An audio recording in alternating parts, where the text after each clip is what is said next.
Selamat petang, salam sejahtera. Terima kasih karena bersama dengan saya di Nazlin Unity Channel. Menggemparkan kita semua ialah baru dilantik sebagai Menteri Keuangan kedua, Amir Hamzah letak jawatan. Wow, ini betul-betul mengejutkan kita.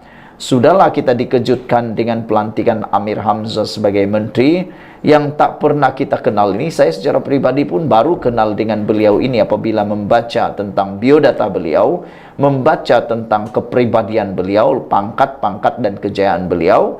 Tiba-tiba pula kita dikejutkan dengan laporan Amir Hamzah letak jawatan lembaga pengarah SDP. Wah, namun demikian, beberapa komen daripada netizen berkaitan isu ini ialah mereka memuji komitmen dan juga tanggung jawab yang dibuat oleh Amir Hamzah. Mereka kata inilah yang kita mahu, mengutamakan rakyat daripada mengutamakan kepentingan pribadi, kerana jawatan lembaga pengarah SDP adalah kepentingan pribadi beliau. Jadi dia sanggup melepaskan jawatan yang bukan calang-calang, jawatan yang bukan kecil-kecil, ini jawatan yang luar biasa, tapi dilepaskan oleh Amir Hamzah. Kita salut, kita tabik hormat Datuk Sri atau Tan Sri Amir Hamzah ini. Dan kita harap Amir Hamzah dan Tan Sri Amir Hamzah dapat membantu membangunkan ekonomi Malaysia sekali lagi.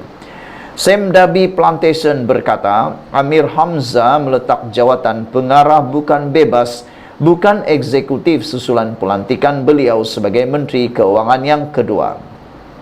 Sam Dabi Plantation Berhad SDP mengumumkan peletakan jawatan pengarah bukan bebas, bukan eksekutifnya, yaitu Amir Hamzah Azizan berikutan kedudukan semasa beliau sebagai Menteri Keuangan 2. Perdana Menteri Anwar Ibrahim melantik Amir Hamzah sebagai Menteri Keuangan kedua seiring dengan rombakan jemaah menteri pada Selasa lepas. Amir Hamzah dilantik ahli lembaga SDP pada 17 Februari 2023. Sebelum ini beliau adalah ketua pegawai eksekutif Kumpulan Wang Simpanan Pekerja KWSP dan mempunyai lebih daripada 25 tahun pengalaman dalam sektor korporat.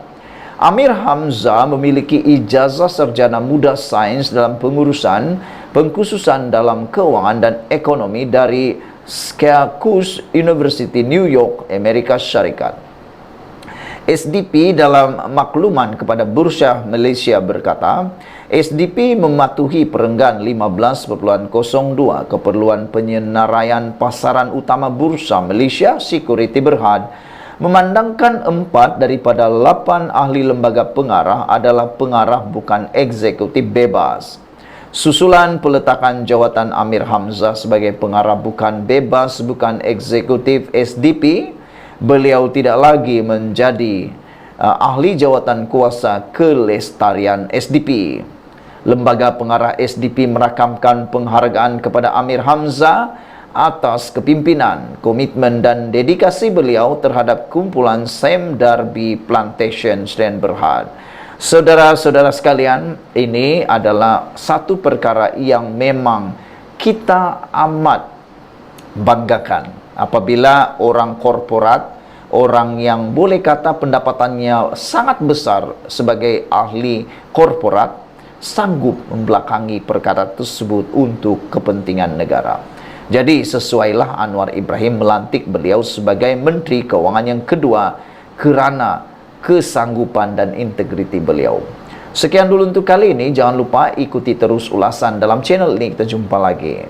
Selamat petang, salam sejahtera. Terima kasih karena bersama dengan saya di Nazlin Unity Channel. Untuk elak isu bukan Melayu boleh jadi Perdana Menteri terus ditimbulkan, UMNO perlu dikuatkan semula. Ramai orang Melayu tiba-tiba melompat, malah ada yang sentap, lalu membuat laporan polis terhadap kenyataan yang dibuat veteran DAP, Lim Kit Siang, berkaitan orang bukan Melayu boleh menjadi Perdana Menteri. Membaca tajuk semata-mata atau tidak membaca secara keseluruhan apa yang diperkatakan Kit Siang itu, tidak dinafikan ia memang mudah menyentap jiwa Melayu. Sebahagian besar orang Melayu di negara ini. bagi sebahagian besar orang Melayu. Oleh kerana Malaysia ini asalnya ialah tanah Melayu, maka jawatan Perdana Menteri itu mesti selamanya dipegang oleh orang Melayu. Tetapi tidak begitu sebenarnya. Pertama, ini kerana kebolehmungkinan orang bukan Melayu menjadi adalah sesuatu yang dibenarkan dan tertulis dalam perlembagaan negara. Tulis sabudin.com di dalam web sabudin.com.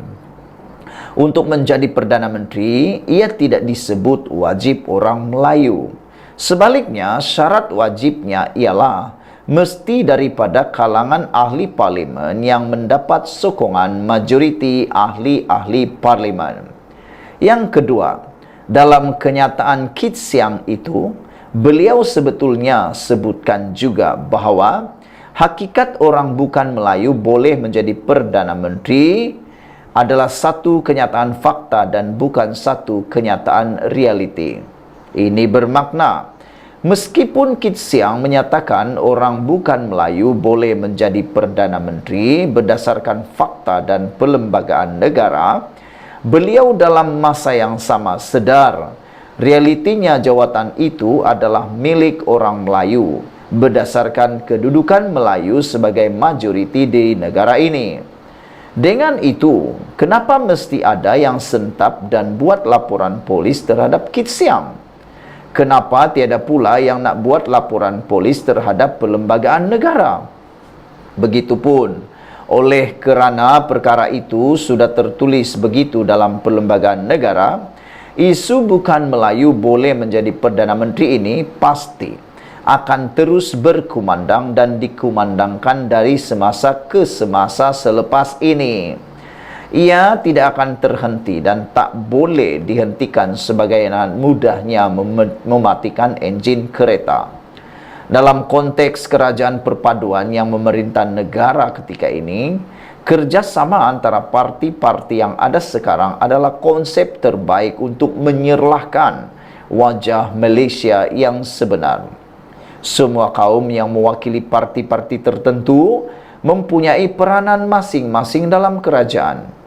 Jika konsep ini berjaya diberi kefahaman yang lebih mendalam kepada rakyat, tidak mustahil kerajaan perpaduan ini kek memerintah negara ini untuk beberapa PRU akan datang lagi. Kekal memerintah negara ini untuk beberapa PRU akan datang lagi. PN pula bukanlah gabungan yang sesuai untuk negara ini kerana mereka terlalu ekstrim dalam memperjuangkan politik Melayu dan Islam, selain tidak disokong sewajarnya oleh kelompok bukan Melayu. Cuma, untuk mengelakkan agar isu bukan Melayu boleh menjadi Perdana Menteri dapat disenyapkan, adalah penting untuk memastikan UMNO memenangi lebih banyak lagi kerusi bermula pada PRU 16 akan datang.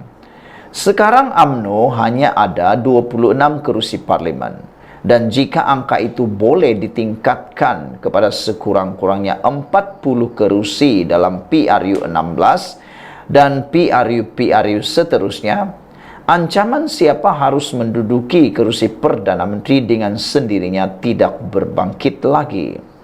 Selain UMNO perlu memperkuatkan dirinya secara dalaman untuk memenangi lebih banyak kerusi, Pakatan Harapan yang terangkum di dalamnya PKR, DAP dan Amanah yang terhutang budi atas kesediaan UMNO memungkinkan Anwar Ibrahim menjadi Perdana Menteri, mesti juga sama-sama memainkan peranan itu demi kestabilan serta keamanan masa depan negara yang lebih berpanjangan.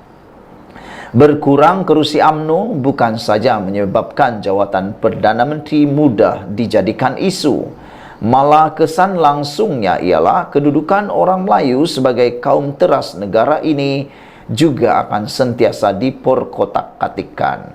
Ditulis oleh Sabudin Hussein 14 Disember 2023. Sekian dulu untuk kali ini. Jangan lupa tinggalkan komen Anda, tekan butang subscribe. Kita jumpa lagi. Bye-bye. Selamat datang, salam sejahtera. Terima kasih karena bersama dengan saya di Nazilin Unity Channel. Tak sampai 24 jam angkat sumpah, Ini yang berlaku dengan Dr. Zul, yang mana telah pun menggantikan Menteri di Kementerian Kesehatan dalam rombakan Anwar Ibrahim kemarin. Pastinya menarik perhatian kita. Pasti Anda masih ingat siapa Dr. Zul, orang yang banyak berjuang tentang larangan merokok di tempat awam. Pada waktu beliau menjadi Menteri Kesehatan, kita sangat gembira. Bagi mereka yang tak merokok, bagi mereka yang ada keluarga, yang ada anak kecil, kita gembira. Kerana pada waktu itu, hukuman merokok di tempat awam amat ketat. Orang tak berani merokok sembarangan. Puntung rokok pun tak dibuang sembarangan. Kerana dengan segera kena hukum.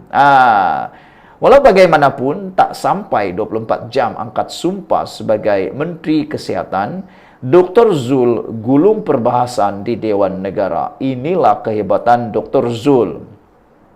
Sekitar jam 8.15 pagi tadi, Menteri Kesihatan, Datuk Seri Dr. Zulkifli Ahmad, memulakan tugasan hari pertama selepas dilantik semula, menerajui kementerian lamanya, kemudian hadir mesyuarat kabinet dan selepas itu bergagas ke Dewan Negara pula. Wow, inilah menteri yang kita cari-cari. Menteri yang tiada alasan, menteri yang bekerja keras untuk kita semua. Tak rugi kita nak membayar orang seperti ini.